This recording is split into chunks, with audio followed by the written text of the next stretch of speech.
Beach પર 3 દિવસ ફેસ્ટિવલનું આયોજન કરાયું છે, જેનું ઉદ્ઘાટન ગૃહ રાજ્યમંત્રી હર્ષ સંઘવીના હસ્તે કરાયું હતું.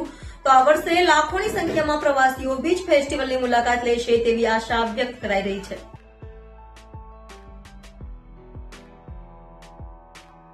ગુજરાતીઓ બીચની મજા માણવા માટે ગોવા કે દીવ જવાનું પસંદ કરતા હોય છે.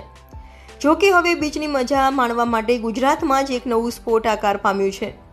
સુરતના સુવાલી બીચ પર સતત બીજા વર્ષે બીચ ફેસ્ટિવલનું આયોજન કરાયું છે, ત્યારે લોકગાયિકા કિંજલ દવેએ સમારોહમાં 4 ચાંદ લગાવી દીધા હતા. શુક્રવારે સુરતીઓ માટે ગૃહ રાજ્યમંત્રી હર્ષ સંઘવીના હસ્તે ત્રિદિવસીય સુવાલી બીચ ફેસ્ટિવલનો પ્રારંભ થયો હતો. 20, 21 અને 22 એમ વીકેન્ડમાં યોજાયેલા બીચ ફેસ્ટિવલમાં લાખો પ્રવાસીઓ ભાગ લેશે તેવી આશા વ્યક્ત કરાઈ હતી. તો ગત વર્ષની જેમ આ વર્ષે પણ સુવાલી બીચ પર પહેલા દિવસે પ્રવાસીઓ ઉમટી પડ્યા હતા. સુવાલી બીચ ફેસ્ટિવલમાં અલગ અલગ આકર્ષણો, સ્ટોલ્સ અને વિવિધ રમતોનું પણ આયોજન કરાયું છે.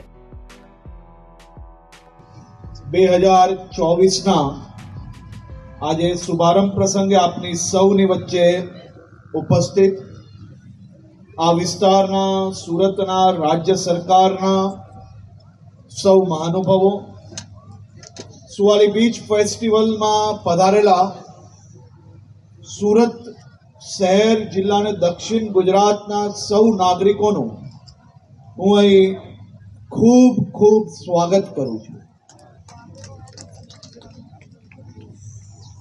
સુરત શહેરના લોકોને વર્ષો વર્ષથી દરિયા કિનારે જવું હોય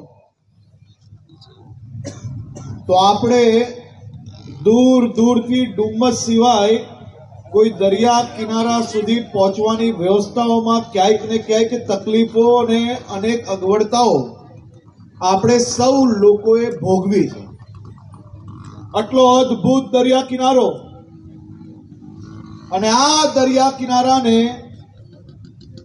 સુરત શહેરના હજારો લોકો દરરોજ માણી શકે તે માટે આ વિસ્તારના ધારાસભ્ય શ્રી સંદીપભાઈ દેસાઈ અને એમની આખી ટીમ દ્વારા આની પાછળ મહેનત કરવામાં આવી. એક પછી એક નવી વ્યવસ્થાઓ અહીંયા ઊભી કરવા માટે એમને આપણા લોકપ્રિય સાંસદ એમના માર્ગદર્શનમાં અહીંયા વ્યવસ્થાઓ ઊભી કરવાની શરૂઆત કરી. તમે સૌ લોકો ક્યારથી વનવે થઈ ગયા ભાઈ? આપણે તો એક હાથ લે એક હાથ દેમાં માનવા વાળા લોકો છે. આપણા ધારાસભ્ય શ્રી, આપણા સાંસદ શ્રી અને ચૂંટાયેલા બધા જ પ્રતિનિધિઓ માટે ખૂબ તાળીઓ વગાડીને એમનો આભાર અને અભિનંદન માનીએ. સાહેબ, મને આજે બી યાદ છે સ્કૂલના સમયે મિત્રો અને પરિવારજનો જોડે જો સુવાલી બીચ પર આવવું હોય તો અહીંયા આવવાના રસ્તા ખૂબ નાના હતા અને એ રસ્તા બી પાકા નહીં હતા. આજે આપણે સૌ લોકો એ જ રસ્તા પરથી આવ્યા, પરંતુ એ રસ્તો સડસડાટ થઈ ગયો. એક બી બ્રેક માર્યા સિવાય તમે સુવાલીના આ દરિયા કિનારા સુધી પહોંચી શક્યા. એ વ્યવસ્થા અગર મળી હોય તો એ માત્ર ને માત્ર રાજ્ય સરકાર, સુડા અને આપણા જિલ્લા વહીવટી તંત્રના મદદ રૂપે આપણે આ વ્યવસ્થાઓ અહીંયા ઉપલબ્ધ કરવામાં આવી છે. આ જ દરિયા કિનારાને વિકસાવવા માટે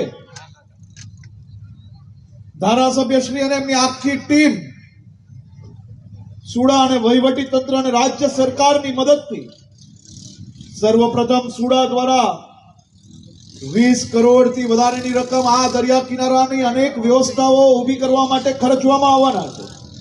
રાજ્ય સરકાર પાસે સંદીપભાઈ અને એમની આખી ટીમે બીજા 30 કરોડ રૂપિયાના બીજા પ્રોજેક્ટોની માંગણી કરી છે અને રાજ્ય સરકાર દ્વારા અહીંયા સર્કિટ હાઉસ અને બીજી અનેક વ્યવસ્થાઓ ગ્રામ પંચાયત જોડે મળીને ખૂબ મોટા પાયે અહીંયા દુકાનો બનાવવામાં આવે અને એ દુકાનો જે આજે તાડપત્રી નીચે ચાલે છે એ ગામના લોકોને, મારી સખી મંડળની બહેનોને અને જે કામ કરે છે, અહીંયા જે રોજગારી પામે છે એ બહેનોને રોજગારી સારી રીતે મળી રહે તે માટે છાપરા વાલી સરસ દુકાન વ્યવસ્થિત પ્લાનિંગ જોડે લાઈનસર ચોખ્ખી વ્યવસ્થાઓ સુરત શહેરના લોકોને મળી રહે તે માટેની બી વ્યવસ્થાઓ કરવાની વ્યવસ્થાઓ ચાલી રહી છે.